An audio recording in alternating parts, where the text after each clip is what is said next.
这只可卡犬对眼前的男人突然就做起了气跨动作，而且他还对家里的公狗也跃跃欲试，甚至垫子也能成为他的袭击目标。但训犬师却说这是无关性方面的行为，只是他压力过大的一种放松方式而已。谁又能想到这只让女主人偶尔尴尬的可卡犬背后却有着令人心碎的身世呢？几个月大的它只是因为排便失误就被主人毫不留情地击打了头部，而阻止他的2个孩子也遭到了攻击。在这场虐待儿童和动物事件发生后，父亲就被警方拘留了，而孩子们也被送去了儿童保护机构。这只可卡犬自然也就成了无家可归的毛孩子。其实许多人会把狗狗当成自己的私有财产，所以在韩国每年至少会有1000起虐狗事件的发生。虽然监护人会受到轻微的处罚，但留给狗狗的却是一辈子的伤痛。也正是因为创伤综合症，这只可卡犬被弃养了3次，最后在警察的干预下，它才被寄养到当初救它的警官家里。虽然10个月大的贵宾犬是家里的原住民，但随着9个月大的豆腐的到来，家里的情况开始朝着不可说的方向发展。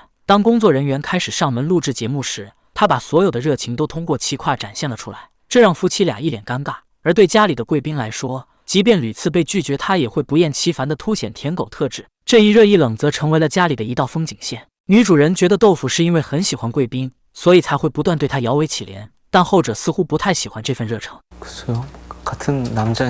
同为公狗的贵宾并不喜欢不断缠着自己的小迷弟，他生气地向对方表明自己的心意，前所未有的羞辱也让他怒上心头。但这份拒绝豆腐并没有感受到，他甚至还以为对方在跟自己玩耍。转头之后，他就又将矛头对准了垫子，继续未完成的事业。他的直球让女主人和贵宾尴尬不已，而沙发上的未知液体更让女主人开始抓狂。这份烂摊子最后只能由男主人来收拾了。但豆腐的离谱行径并没有就此结束。当监护人回房睡觉后，他又在屋里挑了一块风水宝地开始拉便便，接着又趁着新鲜品尝了起来。女主人说，自从来到家里后，他就总会随地大小便，如果他们清理的不及时，那其中的一块便便就会成为他的腹中之物。早上起床的他们经常会看见地上残余的粪便，而检查他的口气也就成为了他们每天必做的事。豆腐的肆无忌惮也确实让他们头疼不已。不过别看上一秒也许他还很活泼，但下一秒他就会被无助和沮丧所淹没。即便监护人给他食物，他也连看都不看，因为他背后还有一个令人心酸的故事。2周前，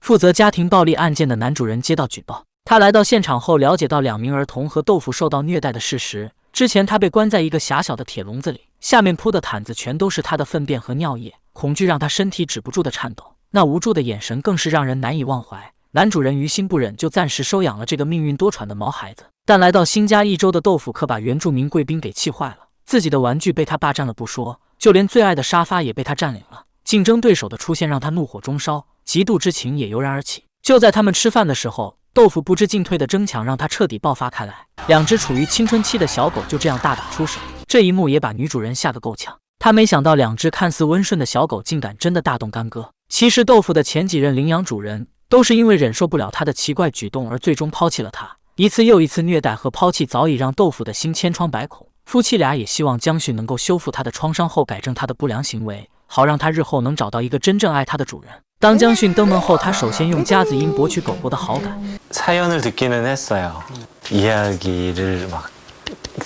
他很感谢夫妻俩能为豆腐提供一个避风港，让他在这能有个暂时的安宁。其实面对他在家里随地大小便甚至会吃掉便便的行为，江迅解释说，因为他曾经生活在一个高度紧张的环境中，当他突然来到这样一个天堂般的地方后，心中始终是怀疑的。他不知道这样的美好多久才会破灭，所以随地大小便就成为了一种发泄压力的方式。曾经的监护人选择用打骂去管束他，但副作用就是让豆腐产生了去吃自己便便的应激行为。只有当他真正对监护人和新家产生归属感后，许多不良行为才会慢慢减少下来。江迅说，其实贵宾犬是喜欢和豆腐玩耍的，像他臀部抬起而胸部低下的动作，这正是他想玩耍的信号，而绝非想攻击的意思。但女主人似乎误以为二者关系不好，她还千方百计地想阻止他们，但从豆腐的不断酷跑行为就能看出他其实是很开心的，而且他还把肚皮向贵宾露出表示友善。夫妻俩现在才明白，原来他们一直误会小家伙们了。虽然贵宾偶尔会有点高冷的感觉，但他也只是觉得豆腐更像是邻居家的傻小子而已。其实两只狗的友谊也在逐渐建立起来。不过面对他们吃饭吵架的问题，江迅解释说，所有狗在食物方面都是很敏感的，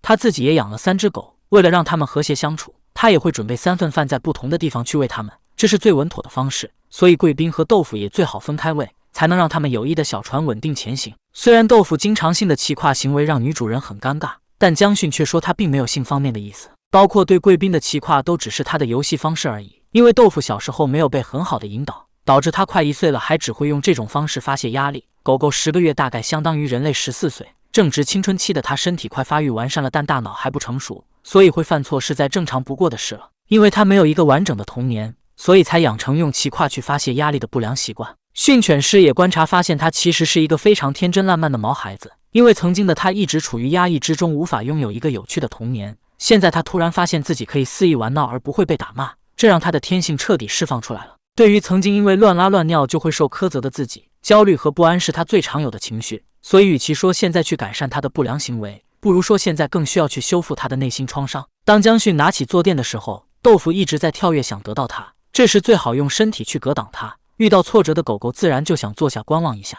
这时候只要他保持等待，就可以给他零食作为奖励，这是他要学会的第一课。接着他把一些零食分别藏在坐垫里，与其说不让他骑跨坐垫，不如让他通过找零食的方式转移注意力，这样既可以缓解压力，又能让他体会到趣味性。不过看似好转的豆腐却又将目标转移到了小垫子上。这时江训抽走了玩具，然后让夫妻俩进到房间测试一下他。每当豆腐叼出坐垫想有骑跨行为时，训犬师就赶紧让夫妻俩进到房间去。反复几次后，江训也明白了豆腐的心理。其实当监护人在身边时，豆腐是很想和他们打招呼或者玩耍的，因为想做的事很多，但他又不能立刻完成，所以骑跨就成为了他的发泄方式。有人时他就是想引起注意的小朋友，无人时他又变回了那个孤单的毛孩子。所以训犬师现在要教会他坐垫是用来休息的地方，他用零食引导他到垫子上来，秘诀就是把零食放在手里似给非给，这样才能成功把他吸引过来。而在男主人的不断诱导下，他也成功趴在了垫子上，这是让他知道此处是吃零食玩耍的地方，而非骑跨发泄的地方。其实当狗狗到一个陌生地方来时，在坐垫上休息能帮助他更好地适应新环境。而对于遭受过暴力虐待的豆腐来说，要求他做出选择本身就是一种压力，所以江训就因势利导，以坐垫为媒介对他训练，这样可以大大提高成功效率。至于豆腐在家随地大小便的问题，江训说可以带他出门散步进行矫正，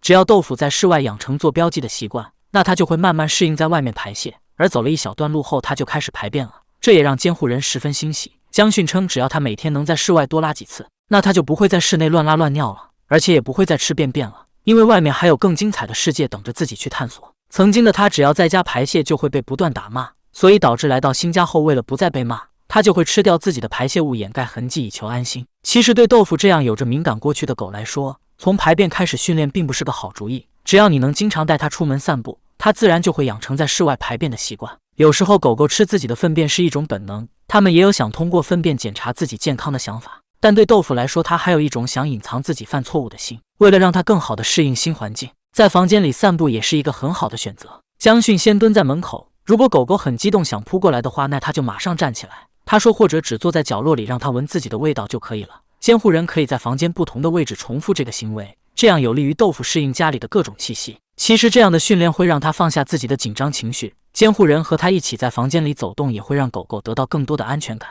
不过对于有心理创伤的豆腐来说，如果监护人一开始能把更多的关注放在他身上是更好的，因为贵宾犬的存在让他无法轻易靠近夫妻俩，只能默默地在角落里玩耍，这也会增加他的压力。江训称豆腐其实是本性良善的狗，他只是缺乏一些教育而已。如果以后他能遇到满眼都是自己的监护人，那就最好不过了。当节目组1周后再来拜访时，男主人说豆腐的一些不良行为已经好了许多，因为他有坚持训练，这让他对坐垫的骑跨行为也减少了不少。而每天2次的外出散步，也让豆腐逐渐养成了室外排便的习惯。男主人说，如果豆腐真的被领养走了，他心里还会感到空落落的，因为一段时间的相处已经让他逐渐喜欢上了这个可爱的小家伙。其实对狗狗的教育来说，打骂乃是下之策，因为长久如此的话会带来许多的副作用。对待像豆腐一样有心理创伤的狗狗，绝佳的耐心和关怀是必不可少的。裂缝的形成需要时间，而用爱去愈合它也同样需要时间。希望豆腐能够找到一个爱它的监护人相伴一生吧。好了，我们下期节目见。